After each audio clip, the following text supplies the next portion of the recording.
बिहार चुनाव में प्रचार के दौरान देश के गृह मंत्री अमित शाह ने तारापुर में एक रैली की थी और उस रैली में कहा था कि वो सम्राट चौधरी को बड़ा आदमी बनाएंगे और आज वो बयान सच होता दिख रहा है।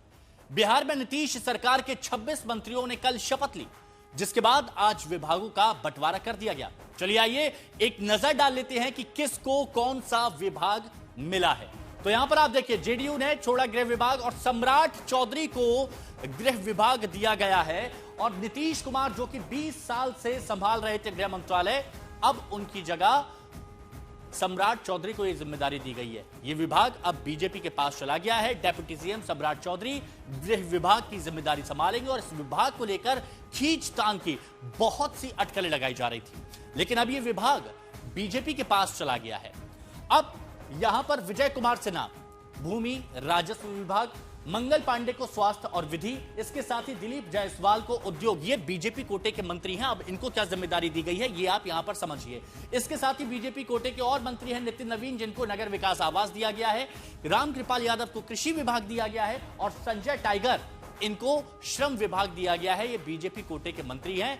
क्या जिम्मेदारी दी गई है, कौन से विभाग दिए गए हैं, ये हम आपको विस्तार से बता रहे हैं ताकि आप समझ सकें कि क्या कोशिश यहां पर की जा रही है। इसके अलावा अरुण शंकर, ये भी बीजेपी के कोटे से मंत्री हैं, ये पर्यटन कला संस्कृति का विभाग संभालेंगे। साथ ही सुरेंद्र मेहता, ये पशु मत्स्य संसाधन, और इसके साथ ही आप देखेंगे नारायण प्रसाद, इनको आपदा प्रबंधन की जिम्मेदारी दी गई है। ये बीजेपी कोटे के मंत्री। अभी नाम यहां पर खत्म नहीं हुए हैं। रमा निषाद पिछड़ा अति पिछड़ा कल्याण विभाग संभालेंगे। इसके साथ ही लखेंद्र पासवान को अनुसूचित जाति जनजाति कल्याण और श्रेयसी सिंह को सूचना और खेल विभाग यहां पर दिया गया है। एलजेपीआर, यहां पर गन्ना, लोक और स्वास्थ्य सहयोगी दलों के मंत्रियों को आप समझिए किस विभाग की क्या जिम्मेदारी दी गई है। हमको हिंदुस्तान आवाम मोर्चा लघु जल संसाधन मंत्रालय दिया गया है। तो यहां पर आप देखिए आरएलएम राष्ट्रीय लोक मोर्चा को पंचायती राज दिया गया है। तो कैसे विभागों का बंटवारा किया गया है, किस सहयोगी दल को क्या मिला है, तो ये हमने आपको यहां पर बताया। रोहित कुमार सिंह हमारे सहयोगी हमारे साथ में इस वक्त जुड़े हुए हैं। रोहित, विभागों का बंटवारा आ गया, लेकिन सबसे बड़ी खबर जिसकी चर्चा होनी चाहिए कि 20 साल से जो विभाग नीतीश कुमार ने अपने पास रखा था, अब वो पहुंच गया बीजेपी के पास, यानी सम्राट चौधरी के पास। क्या मायने निकाले जाए?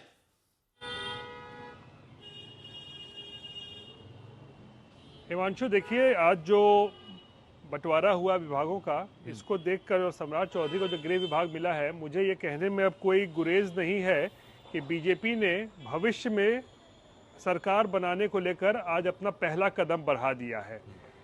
कब होगा ये, कैसे होगा, ये अभी नहीं बताया जा सकता है। 6 महीने बाद हो, साल 2 साल के बाद हो, लेकिन सम्राट चौधरी को गृह विभाग मिलना, नीतीश कुमार का गृह विभाग छोड़ना, ये कोई मामूली चीज़ नहीं है। 20 साल से नीतीश कुमार ने कानून व्यवस्था और पुलिसिंग को लेकर गृह विभाग अपने पास रखा था। सुशासन बाबू की छवि बनाई थी। अगर उनको कुछ भला बुरा भी कहा जाता था तो सुशासन बाबू के चेहरे पर सवाल खड़े किए जाते थे कि बिहार में सुशासन है, इसके बावजूद ऐसा क्यों हो रहा है। कुछ अच्छा भी होता था तो सुशासन बाबू की ही छवि कहा जाता था। लेकिन नीतीश कुमार का 20 सालों के बाद गृह विभाग छोड़ना, यानी कि ये बहुत बड़ी खबर है। और कह सकते हैं कि बीजेपी ने नीतीश कुमार को ज़्यादा सीटें होने के बावजूद भी अगर मुख्यमंत्री बनाया है तो उसकी अच्छी खासी कीमत भी वसूली है।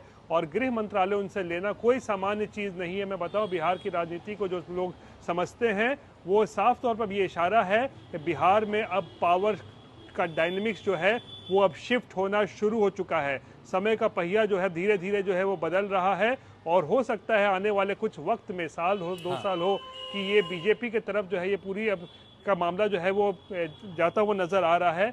और एक चीज़ और बताऊं, थोड़ा सा मैं सिर्फ क्लैरिफाई कर दूं, गृह विभाग का सम्राट चौधरी के पास जाना, यानी कि बिहार की पुलिसिंग सम्राट चौधरी के पास होगी और एडमिनिस्ट्रेशन, यानी कि आईएएस और जो डीएम होते हैं या बिहार एडमिनिस्ट्रेटिव सर्विस होता है, यानी आईएएस, मतलब रोहित, ठीक है, अधिकारियों से लेकर पुलिस से लेकर अपराधियों से लेकर घुसपैठियों से लेकर सीधा सीधा फैसला सम्राट चौधरी ले सकते हैं। और पहली बार ऐसा है कि नीतीश के पास सबसे कम विभाग इस वक्त देखे जा रहे हैं। अच्छा रोहित, ये बताइए कि जो स्पीकर पद है उसको लेकर भी बहुत सी चर्चाएं चल रही हैं, गहमा गहमी का माहौल है, उसको लेकर कुछ क्लियरिटी हो पाई अभी?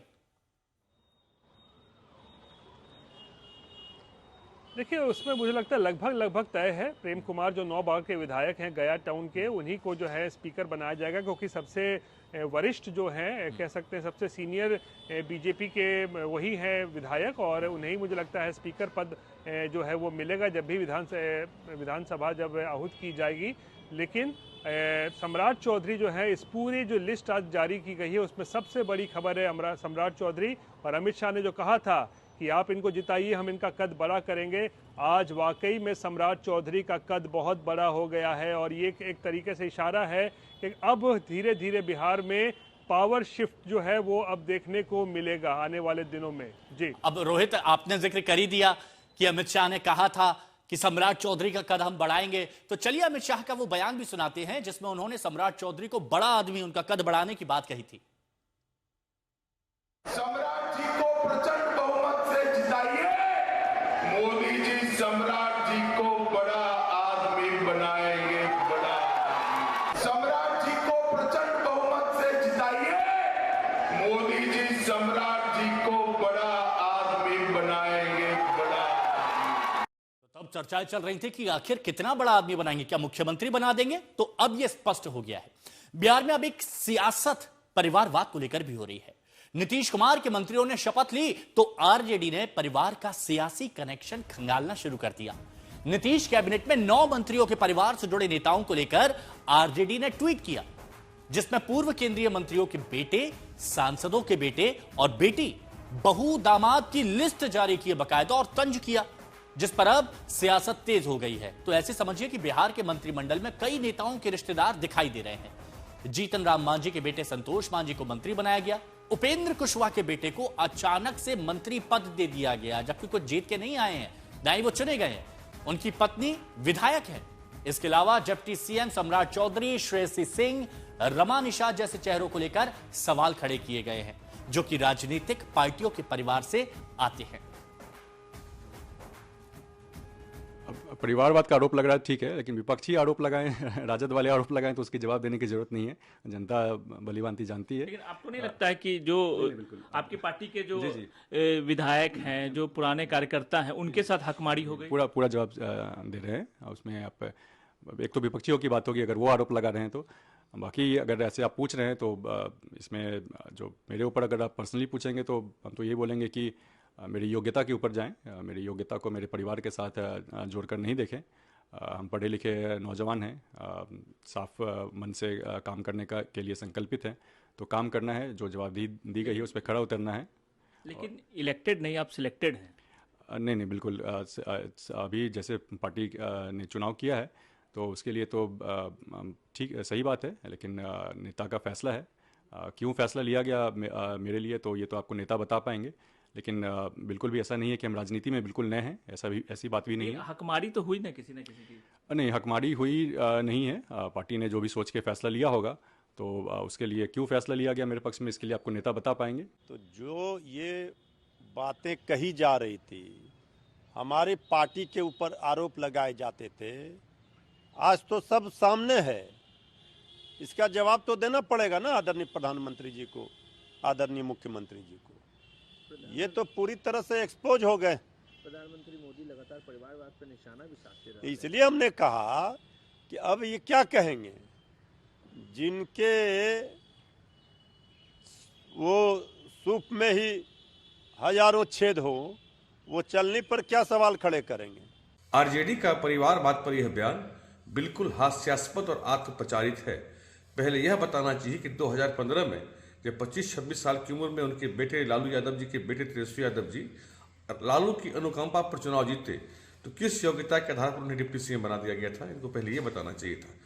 दरअसल परिवारवाद आपके यहाँ चलता है लालू जी, तेजस्वी यादव जी, हमारे यहाँ नहीं। हमारे यहाँ जो भी आए हैं अपनी योग्यता के आधार पर, अपनी पार्टी के प्रति निष्ठा के आधार पर।